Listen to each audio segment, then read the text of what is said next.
মাঝি কি বলছে? মাঝি কি বলছে? ওই নাবিক বলছে জলের ঘূর্ণিপাকে পড়ে গেছে। আচ্ছা হ্যাঁ নাবিক, তাহলে উপায়? ও বুড়িমা, উপায় তো রয়েছে। কি উপায় বলো? আগে প্রাণ গোবিন্দ নামে জয় ধ্বনি দাও তো। প্রাণ গোবিন্দ নামে জয় ধ্বনি? আগে যদি প্রাণ গোবিন্দ নামে জয় ধ্বনি তোমরা দাও, তবে আমি তোমাদের কাছে যেতে পারবো বুড়িমা।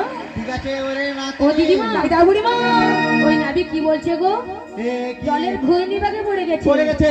আমরা সব সখীরা মিলে প্রাণ গোবিন্দের নাম জয়ধ্বনি দিলে ওই প্রাণ গোবিন্দের কৃপা হলে নাবিক উদ্ধার হয়ে চলে আসবে। বেশ বেশ, তাই এসো আজকে আমরা সবাই মিলে প্রাণ গোবিন্দের নামে জয়ধ্বনি দিই। আমাদের পার করো গো আজো কান্দা।